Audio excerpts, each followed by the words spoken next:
Easter just passed, and I went with Denise and her good friend, my boy Rob. We went to their church. They had this Easter play, which was awesome, phenomenal play. And Rob, he looked down at me and he said, tell Dawson to stop crying, because it was the part where they were crucifying Jesus. And his friend kind of like, it's kind of like, hey, tell Dawson to stop crying. And I was like, I'm cool, I'm not crying. And after it was over, I told Denise, I was like, I'm not crying because my Jesus is not on the cross dead. I've taken my Jesus off the cross and put him into my life. Mm-hmm. So I don't have to keep going through that crucifixion thing every year to, to go through however you feel mad, you feel this. We relive that all over, and it's monotonous, it's routine, and it's like, when will we get it? Mm-hmm. That we're supposed to live a bountiful, full life. When will we resurrect? That's when will we go higher? We may tie this all together, but we have two things we're going to talk about. First, I want to talk about this. Is religion hindering the black community or keeping black people down who follow religious institutions or certain religions?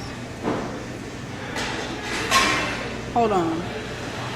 Well, I would like to say that I do feel like religion and maybe even the black church may be keeping the black community at a standstill, because the church, I'm speaking in general, may not be addressing the real needs of the black community. Which are health, which are finances, which are emotional stability. I don't think the church as a whole in general they're not doing that. It may be churches here and there that are developing new approaches to solve real problems, real right now problems for their members. But from my experience, I haven't seen that. I mean, I've just recently connected with experiencethemission.org, who is helping churches across the nation, and I'm so glad that PNC has been able to collaborate with them, doing great things, helping churches, helping communities associated with churches, basically flip the script. If you're not solving someone's problem, you're contributing to the problem. I believe that. And when you go to a religious institution or you go to a religious group, you're looking for answers at the end of the day. You're looking for a spiritual connection. You're looking for a reality. You want people to deal with you on your reality, on your terms and where you're at. And if your church and your church leaders aren't even living a fulfilled life, they're not even healthy. Wait a minute. Let me pause and stop and say that the black church is the sickest. My God. Meaning, like, you're the most unhealthy. Like, what are you really doing? You serving fried chicken after church. Thank you. We really gonna get into this, and this is how we feel. I was, Easter just passed, and I went with Denise and her good friend, my boy Rob. We went to their church. They had this Easter play, which was awesome, phenomenal play. And Rob, he looked down at me and he said, tell Dawson to stop crying, because it was the part where they were crucifying Jesus. And his friend kind of like, it's kind of like, hey, tell Dawson to stop crying. And I was like, I'm cool, I'm not crying. And after it was over, I told Denise, I was like, I'm not crying because my Jesus is not on the cross dead. I've taken my Jesus off the cross and put him into my life. So I don't have to keep going through that crucifixion thing every year to, to go through however you feel mad, you feel this. We relive that all over, and it's monotonous, it's routine, and it's like, when will we get it? That we're supposed to live a bountiful, full life. When will we resurrect? That's when will we go higher? When will we vibrate higher? When will we elevate higher? Yes. Like, now is the time, people. But the church does not teach us that, because it's easy to keep us each year. Guess Remember what Jesus did. It's interesting that you said the church, because the Bible has it's a phenomenal resource of information, and it's also a phenomenal compilation of different ideologies, nobody don't want to do their research on and that, everything. really But it's a great book at the end of the day, and I don't think the black community really reads the book, and we just depend on our pastor, and we put the pastor so much on a pedestal that we don't really think for ourselves, we don't feel for ourselves, we don't reason, we don't, So there's a disconnection. There's a disconnect with ourselves. Exactly. And that's the real problem in the black community as far as church is concerned. So if you have a community of people that are really connected with themselves and identifying with what they feel, what's natural, what's going on with you, and then you mix that in with spirituality, then you're going to have a powerful force. Exactly. Then you're going to have some effectiveness going on, because now you're establishing your own do's and don'ts. Exactly. You're establishing what you will accept and what you won't accept. Exactly. And I think that that's the most important thing, is that you do need to resurrect the spirit that's within you. Resurrect spiritually, mentally, emotionally, financially, socially. Oh. There's a lot of resurrection that we Resurrection can do. is in order, because Yes. if you started from the bottom, you need to resurrect. Now I'm here. Look here. Now, one more thing I really want, because you talked about the emotional mindset. I'm speaking for myself. I can't speak for everybody who's attended a church, and I dare not try to. I've been in churches, plenty of churches, throughout my sojourn through this life, and continuing as I go. And I see people, they go to church, they speak in tongues, they jump, they shout, they happy, they feel the spirit. It's almost like a drug. But when they get outside of the church doors, the devil on my track trying to hold me back. Oh, you gotta be careful. This old world, this old life. How can I be so full of zeal and so full of joy, and God gonna do it when I'm inside these buildings around these people? But I can't take that same approach, that concept of God, put it in my life, take it home to know that the same God that was in the building is not really, that's just all of us are coming there to our likeness to praise and worship God. But it's also at my house when I vacation. It's not just in Florida. The God I serve is not just here in the United States, but also in Africa, in Singapore, in Brazil. Why can't we see that? That's not in Alabama. Because it's traditional for us not to see it. It's traditional in regards to the black, community that we're talking about right now, the black church right now. It's traditional for us to get loose at the church. You understand? But it's deeper and ancestral actually for us to have that experience. And we can have that experience anywhere if we remember our ancestors. And that's one of the things that the church doesn't really shine light on, highlighting who we are as black people. Exactly. And there's a disconnect with our black identity and our black spiritual connection. So when we do the church thing, we connect with it. The music, the frequency of the music, the sound, the atmosphere, everything is in place at church, right? And when you go home, it's because you're really disconnected from yourself and from your ancestors, that you don't know how to bring that wherever you're at. Exactly. And that's how powerful you are.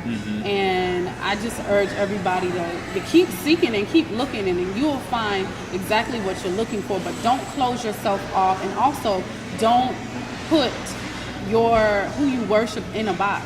Exactly. Like, whoever you worship, they're bigger, especially if you're talking about the Creator.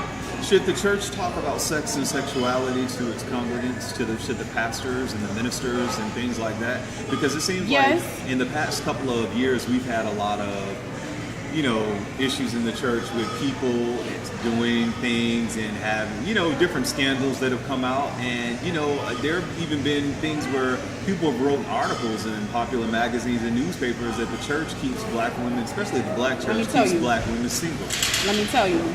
First of all, ChristianMingle.com, get that out of here, okay? Get that out of here.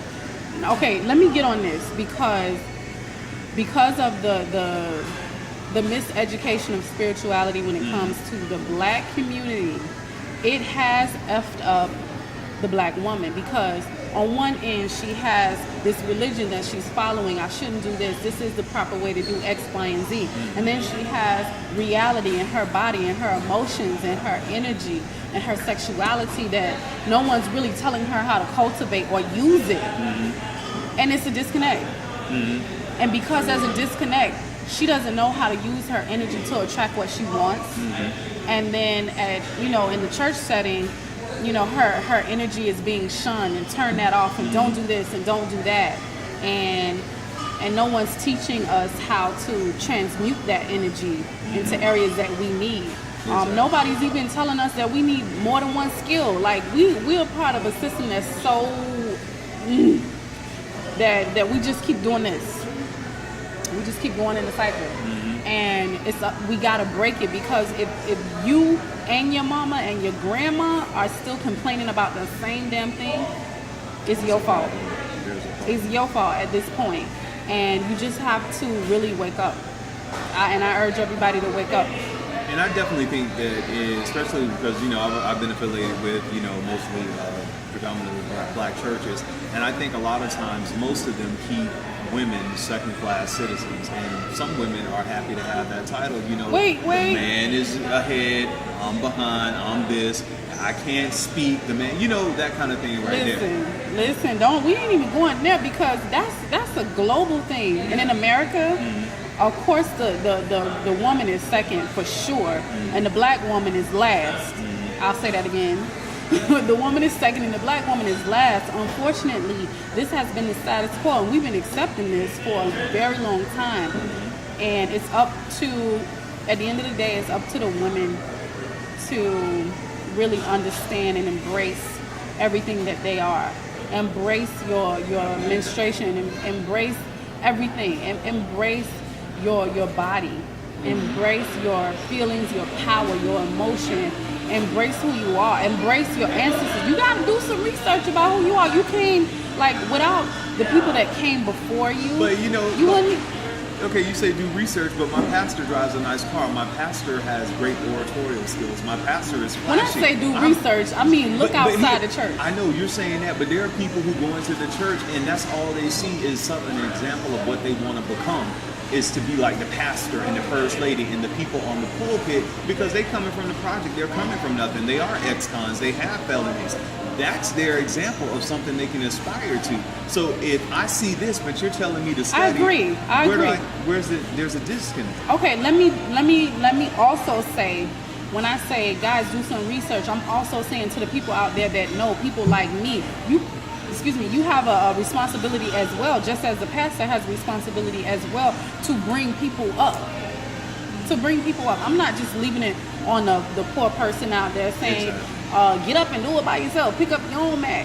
I'm not saying that. I'm saying, listen, connect with somebody who you identify with as positive in your circle, in your area. And don't shun it. Look at it like, wow, what is that about? YouTube has so many. Well, I mean, come on. Because I'm also putting a little bit of pressure on you, the one who needs to elevate higher, because you have all opportunities at your fingertips, literally. Your eye touch, your iPad. Come on now. Shout out to Marshall Jones.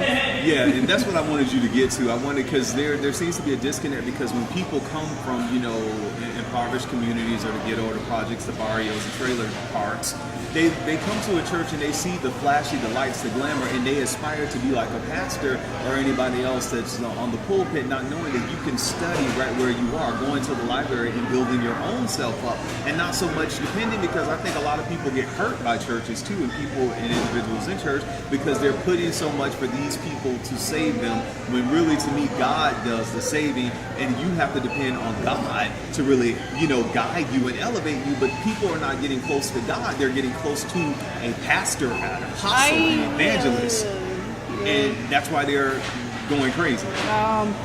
People are not getting close to themselves, and this is the real. Because guess what? God already did what He was going to do. Like, He waiting on you. It's finished. It's done. He's waiting on you. Like, we have so much power that is absolutely phenomenal. And